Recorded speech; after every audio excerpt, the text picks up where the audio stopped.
our next topic, ellipse का focal distance.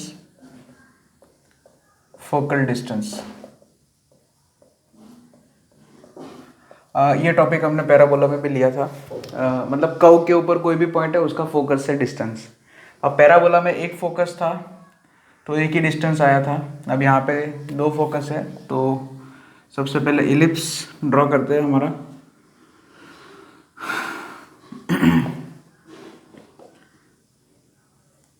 ए greater than B लो, चाहे मतलब वर्टिकल इलिप्स लो चाहे हॉरिजॉन्टल इलिप्स लो, ये थियोरी, ये फॉर्मूला जो अभी आएगा फोकल डिस्टेंस का वो सेम ही रहेगा. यहाँ पे एक है, एक फोकस S1. हमारा ये इलिप्स जो है x² अपन a² प्लस y² अपन b². स्टैंडर्ड इलिप्स की बात चल रही है. ओके, यहाँ पे ये S2 हो गया, S2 of minus a0, S1 of a0. यहाँ पे इलिप्स के ऊपर कोई एक पॉइंट है, ये डायरेक्ट्रिक्स हो गया मान लिया हमारा D1 और ये D2 second directrix. Okay, ellipse के ऊपर कोई पॉइंट है मान लिया P, तो उसका S1 से डिस्टेंस और S2 से डिस्टेंस. यहाँ पे दो फोकल डिस्टेंसेस आएंगे है ना, क्योंकि मेरे पास इलिप्स में दो फोकस होती है, दो फोकाई ऐसा बोलते हैं, टू फोकाई फोकल. हाँ, तो फिर फोकल डिस्टेंस भी दो आएंगे. There are two focal distances. एक रहेगा PS1, दूसरा PS2. अब दोनों को निकालेंगे कैसे. तो यहाँ पे ये P से ये डायरेक्ट्रिक्स का, अच्छा यहाँ पे ये कुछ नाम दे देते हैं, मान लिया D1. P पॉइंट से ये डायरेक्ट्रिक्स का परपेंडिकुलर डिस्टेंस है ना, perpendicular distance from point P to the directrix. ये डायरेक्ट्रिक्स का पता ही है, x = a/e होगा इक्वेशन. ठीक है, तो अब हमें ये पता है इलिप्स की बेसिक डेफिनेशन, यानी कि कोनिक की बेसिक डेफिनेशन से हमें ये तो पता है कि PS1, सबसे पहले PS1 की बात करेंगे फिर PS2 की बात करेंगे. सो PS1 अपन PD1 वैसा क्या होता है, एसेंट्रिसिटी है ना. ये तो बेसिक डेफिनेशन कोनिक का है ना. ये इसेंट्रिसिटी E, फिक्स रेशियो है ना, फिक्स पॉइंट से मूविंग पॉइंट का डिस्टेंस है ना. इट्स रेशियो ऑफ, मतलब कोनिक का बेसिकली ये तो आपको पता ही है, लोकस करके वो जो डेफिनेशन था वही बेसिक डेफिनेशन यहाँ पे यूज़ करके ये चीज़ लिख दिया है, PS1 अपन PD1 = E. ओके, तो यहाँ पे PS1 कितना आ जाएगा, E × PD1. ये PD1 को इधर मल्टीप्लाई, क्योंकि मुझे PS1 निकालने में इंटरेस्ट है इसलिए PD1 को इधर भेज दिया, E × PD1. अब PD1 डिस्टेंस वो तो P का इस डायरेक्ट्रिक्स से परपेंडिकुलर डिस्टेंस है, तो उसको थोड़ा नॉन क्वांटिटी में लाने के लिए यहाँ पे P पॉइंट से मैंने y एक्सिस पे एक परपेंडिकुलर बना दिया, मतलब इस पॉइंट को फुट ऑफ परपेंडिकुलर Q बोल दिया. वैसे PQ डिस्टेंस कितना होगा, x कोऑर्डिनेट ऑफ P वैसा ही होगा. अब यहाँ पे जियोमेट्रिकली है ना, यहाँ पे प्लेन जियोमेट्री सोचते थोड़ा कि PD1 डिस्टेंस को ऐसा बोल सकते हैं कि वो QD1 - PQ होगा है ना. सिंपल है, PD1 डिस्टेंस = है ना, हम ऐसा बोल सकते हैं फ्रॉम जियोमेट्री, ये क्योंकि Q, P और D1 तीनों कोलिनियर है. सो यहाँ पे ऐसा होगा QD1 = QP + PD1.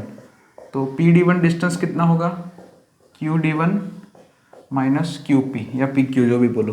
अब QD1 डिस्टेंस हम जानते हैं वो कितना है, 2AE, सॉरी 2AE नहीं, वो तो PD1 डिस्टेंस कितना होगा, इतना ही ना, ओरिजिन से ये पॉइंट तक का जो डिस्टेंस होगा A/E है ना, सॉरी A/E होगा. QD1 डिस्टेंस हम जानते हैं वो कितना है, A/E. ओके, यहाँ पे लिख देते हैं QD1 डिस्टेंस कितना है, A/E. और QP या PQ डिस्टेंस हमें पता है x coordinate of P. P तो हमारा पॉइंट, नोन पॉइंट ही है ना. मतलब आप इलिप्स के ऊपर कोई पॉइंट ले रहे हो तो वो तो आपको दिया ही होगा कि इस पॉइंट का भाई फोकल डिस्टेंस निकालो, तो P is a given point है ना. यहाँ पे जो है P वो गिवन पॉइंट है, तो ठीक है, गिवन पॉइंट हो चाहे मतलब ये मूविंग पॉइंट है, तो उसमें ये एक यूनिक पॉइंट आपको दे दिया है कि ये पॉइंट है भाई, तो उसके लिए भी तो होगा ना ये, क्योंकि ये P पॉइंट इलिप्स पे है तो ये रेशियो तो होगा ही, इसेंट्रिसिटी ये तो इसमें जो है वो एप्लीकेबल है, ठीक है। वो तो डेफिनेशन लिखने के लिए हम लोकस बोलने के लिए भाई हम मूविंग पॉइंट बोलते हैं पी, लेकिन यहाँ पे तो पी आपको जो क्वेश्चन में दिया होगा जिस पॉइंट का आपको फोकल डिस्टेंस निकालना है वो तो आपको गिवन पॉइंट हो जाएगा आपका। तो यहाँ पे पी का एक्स कोऑर्डिनेट तो पता ही है, तो यहाँ पे जैसे पी डी वन को क्या लिख दिया, हाँ Q D one minus, yes, तो यहाँ पे हम लिख देते हैं वो चीज़ Q D one minus Q P, और क्यू डी वन कितना बोला A by E, Q D one distance कितना है ए अपन ई, और पी क्यू डिस्टेंस वो हो जाएगा आपका X coordinate of P, which is X coordinate of P.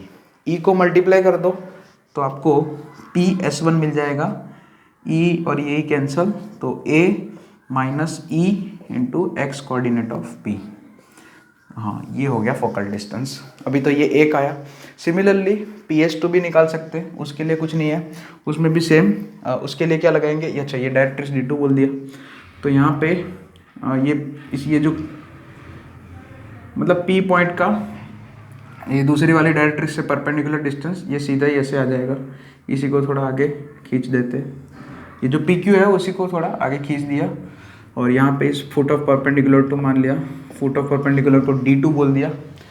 तो यहाँ पे बेसिकली उल्टा हो जाएगा कि जो पी डी टू होगा वो P Q plus Q D two होगा, और क्यू डी टू भी ए बाई ई ही होगा, ठीक है। तो यहाँ पे आया P S one is equal to A minus E times sorry A minus E into X P.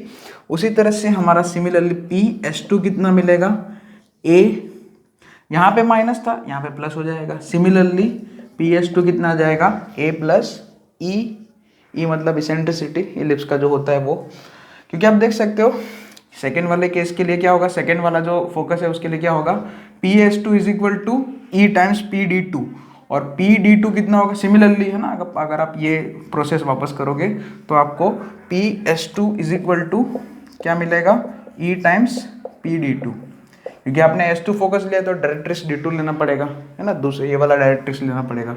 So P D two, अब पी डी टू डिस्टेंस देखो वो क्या है, P Q plus Q D two, और Q D two distance A by E, और P Q distance वापस X coordinate of P, बस तो यहाँ पे प्लस हो जाएगा, ठीक है। यहाँ पे जो है खाली बस इतना ही फर्क है। तो ये हमारा पी एस टू हो गया। तो there are two focal distances, कोई भी इलिप्स के ऊपर कोई भी पॉइंट है मूविंग मतलब कोई भी पॉइंट है तो उसके लिए हमेशा दो फोकल डिस्टेंस रहेंगे, एक रहेगा पी एस वन और दूसरा रहेगा पी एस टू, और ये पी पॉइंट चाहे कहीं भी हो ये इसके ऊपर कोई फ़र्क नहीं पड़ता, ये साइन कन्वेंशन यही रखेंगे ए माइनस, वो देखो जैसे मान लिया पी इधर है फर्स्ट क्वाड्रेंट में है तो यहाँ पे x coordinate of P positive आएगा, ठीक है। तो अगर मान लिया तो मतलब ये ई इंटू एक्स पी जो है क्वांटिटी पॉजिटिव रहेगी, तो A minus E into X P ऐसे हो जाएगा, और मतलब वो अपने आप जो है वो चलता रहेगा, उसमें कोई प्रॉब्लम नहीं है। आप पी इधर पॉइंट लोगे तो भी कोई मतलब यहाँ पे वो फिर ठीक है, तो ये पी कहीं भी हो सकता है ना, बस उसका एक्स कोऑर्डिनेट क्या है वो देखना पड़ेगा, क्योंकि देखो जैसे पी पॉइंट फर्स्ट क्वाड्रेंट में है तो एक्स कोऑर्डिनेट उसके हिसाब से पॉजिटिव आएगा, पी मान लिया थर्ड क्वाड्रेंट में है तो एक्स कोऑर्डिनेट नेगेटिव आएगा, तो पी एस वन डिस्टेंस उस हिसाब से सेट हो जाएगा। तो ऐसा मतलब थियरी में मतलब ऐसा कुछ सोचने की जरूरत नहीं कि थियरी में सर आपने पी फर्स्ट क्वाड्रेंट में लिया था तो ये तो एक्स कोऑर्डिनेट ऑफ पी और एक्स, वो तो अननोन चीज़ है ना ये एक्स पी और एक्स पी, तो ठीक है, तो उससे कोई फ़र्क नहीं पड़ता है। चलिए तो इसको नोट डाउन कर लीजिए, और अभी थोड़े इसके ऊपर पॉइंट्स लिखते हैं। ये पी एस वन और पी एस टू कोई भी इलिप्स के लिए मतलब एप्लीकेबल है कि अब यहाँ पे देखो एक चीज़ है कि जैसे कि मुझे मिला P S one is equal to A minus E X P और P S two is equal to A plus E X P. If I add this to, इन दोनों को ऐड करो, देखो दोनों ही फोकल डिस्टेंसेस को, sum of focal distances P S one plus P S two is equal to, देखो क्या हो जाएगा, ए और ए 2a हो जाएगा और ये दोनों आपस में कैंसिल हो जाएंगे। तो ये 2a तो फिक्स होता है, ये 2a वैसे क्या होगा, मेजर एक्सिस का लेंथ, ये हमें पता है, ये हमने सिखा रखा है पहले से ही। तो जैसे ही कोई मान लिया ये पी पॉइंट तो मान लिया चेंज होता रहता है, लेकिन पी पॉइंट भले ही चेंज होता रहे पी पॉइंट चाहे कहीं भी हो, वो पी पॉइंट इलिप्स पे अगर है, पी पॉइंट अगर आप इलिप्स पे ले रहे हो तो उस पी पॉइंट का, उस पॉइंट का दोनों फोकस से जो डिस्टेंस है, फोकल डिस्टेंस है, वो फोकल डिस्टेंस का जो सम है वो कांस्टेंट हो जाता है या फिक्स हो जाता है, और वो किसके बराबर होता है, मेजर एक्सिस के बराबर। मतलब पी पॉइंट आप इधर लो चाहे इधर लो, क्योंकि ये PS1 और PS2 ये पी पॉइंट जैसे जैसे मूव करेगा वैसे वैसे वो चेंज होगा, लेकिन दोनों का जो सम है PS1 और PS2 वो दोनों का सम जो है वो फिक्स हो जाएगा, मतलब कांस्टेंट हो जाएगा। और वो कितना वैल्यू है, 2a। 2a मतलब मेजर एक्सिस का लेंथ, ये यहाँ से यहाँ तक, ये हमने पहले ही पढ़ा रखा है। तो ये एक बहुत ही बड़ा रिजल्ट है कि अगर P का जो लोकस है वो एलिप्स है अगर, तो ये S1 और S2 वो दोनों तो फिक्स पॉइंट हो जाएंगे कोई, क्योंकि वो क्या है, फोकस है, वो दोनों क्या है, फोकाई है। मतलब S1 और S2 तो दोनों फिक्स पॉइंट है। तो यहाँ पे बहुत ही बड़ा कैच यही है कि सबसे पहले तो मैं पॉइंट लिखा देता हूँ कि सम ऑफ फोकल डिस्टेंसेस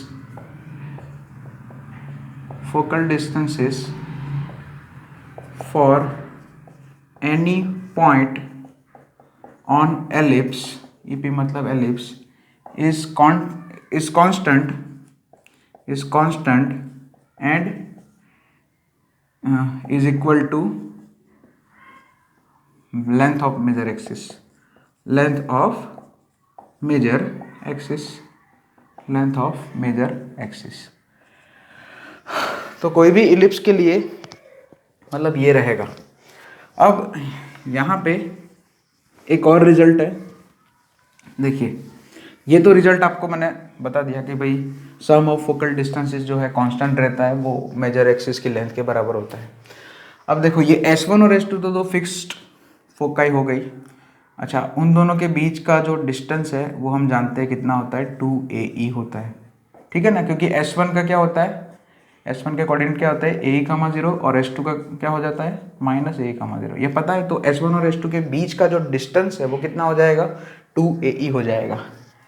अब हम जानते ही है कि 2AE जो है वो 2A से छोटा है, क्यों, क्योंकि E एक फ्रैक्शन नंबर होगा, इलिप्स है ना, ये इलिप्स चल रहा है, तो इलिप्स में इसेंट्रिसिटी, इलिप्स की जो है इसेंट्रिसिटी वो फ्रैक्शन में होती है, पॉजिटिव फ्रैक्शन में 0 और 1 के बीच में होती है।